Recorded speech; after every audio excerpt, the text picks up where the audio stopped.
Corona को लेकर के एक बार फिर उत्तर प्रदेश में हाई अलर्ट जारी कर दिया गया है। इसको लेकर के तमाम तैयारियां की जा रही हैं विभाग की तरफ से। ऑक्सीजन की कमी जिस तरह से पिछली बार देखने को मिली थी, इस बार क्या व्यवस्थाएं अस्पतालों में, इसके लिए सीधे बात करने के लिए हमारे साथ मौजूद हैं उत्तर प्रदेश की महानिदेशक स्वास्थ्य लिली सिंह जी। लिली सिंह जी, इस बार फिर से कोरोना के लिए एक बार फिर अलर्ट जारी किया गया है। जिस तरह से पिछली बार जो समस्याएं आई थी ऑक्सीजन, खासतौर से ऑक्सीजन की अगर बात करें, क्या तैयारियां हैं उत्तर प्रदेश में? उत्तर प्रदेश के चिकित्सालयों में ऑक्सीजन के लिए समुचित व्यवस्था है। जिस तरह से पिछली बार दूसरी लहर में ऑक्सीजन की कमी पड़ी थी, तो उस समय तीसरी लहर के लिए हम लोगों ने पूरी तैयारी कर ली थी, जिसके अनुसार पूरे ऑक्सीजन के प्लांट्स हमारे सभी ज़िलों में लगाए जा चुके हैं और ऑक्सीजन कंसंट्रेटर्स की सुविधा उपलब्ध है। बेड्स की समुचित मात्रा उपलब्ध है। जो कोविड अस्पताल हमारे जो बनाए गए थे, उनको यदि आवश्यकता पड़ेगी तो बेड बढ़ाए भी जा सकते हैं। तो अभी इतना हम लोगों को जो घबराने की आवश्यकता नहीं है। दूसरे कुछ कंट्रीज़ में जैसे चाइना, जापान, यूएसए से केस बढ़ने की खबरें आ रही हैं और भारत सरकार ने एडवाइजरी जारी करी है। तो हम लोग स्थिति से सब निपटने के लिए तैयार हैं और अभी बहुत पैनिकी होने की आवश्यकता नहीं है। हम लोग इसको अभी जैसा भी केसेस की संख्या होगी उसके हिसाब से वो लिए जाएंगे, स्टेप्स लिए जाएंगे। और क्या इस बार मैम आपने जो सैंपल्स वगैरह थे, जैसे कलेक्शन की बात थी, जो मरीज आते थे उनकी सैंपलिंग कलेक्शन करके एक रिपोर्ट बनती थी, क्या इस तरह की तैयारियां शुरू हो गई हैं?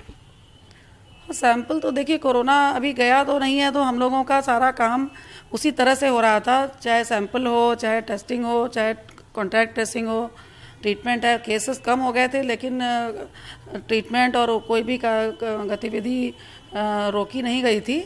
और तो उसी तरह से स्क्रीनिंग है हर हफ्ते स्वास्थ्य मेले में, और डेली जहाँ जहाँ पर कोई पॉजिटिव केस है उसकी कॉन्टैक्ट ट्रेसिंग के अनुसार तो एक निश्चित जो सैम्पलिंग है वो लगातार हो रही है। एक प्रोटोकॉल आपके हिसाब से जो है वो लागू किया गया था, वो फॉलो हो रहा है। हाँ, लेकिन जो भी हम लोगों ने कोविड प्रोटोकॉल के लिए नया जून में एक गाइडलाइंस रिमाइंडर दिया था कि जो भी प्रोटोकॉल है उसको जारी रखें, जैसे कि नियमित समय पर हाथ धोना, दूरी बना के उचित दूरी बना के रखना, भीड़ भाड़ में न जाना, मास्क का उपयोग करना। तो इस सब चीज़ों के लिए अभी भी निर्देश यथावत हैं कि उसको जारी रखा जाए और इसी से जो है वो बचत की जा सकती है। मौजूदा समय में अगर उत्तर प्रदेश की बात करें तो अभी फिलहाल कोविड के कितने केस आज के समय में?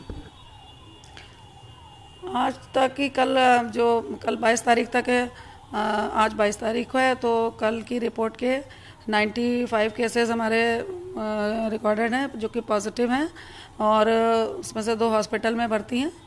बाकी सक्रिय में जो है वो आइसोलेशन में है, होम आइसोलेशन में है।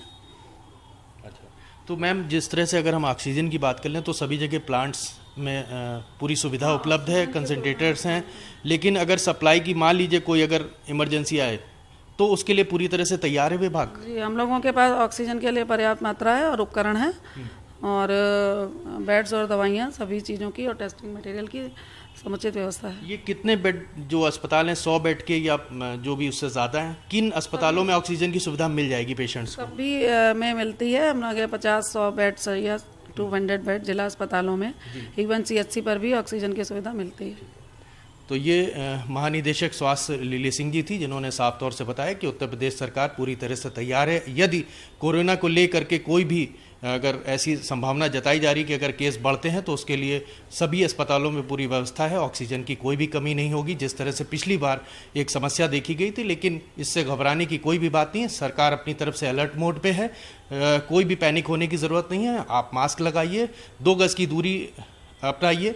शायद कोरोना इस बार उत्तर प्रदेश के अंदर इतनी जल्दी तो नहीं आना है, ऐसी उम्मीद जताई जा रही है उत्तर प्रदेश सरकार की तरफ से और अधिकारियों की तरफ से। के न्यूज़ के लिए मनीष श्रीवास्तव,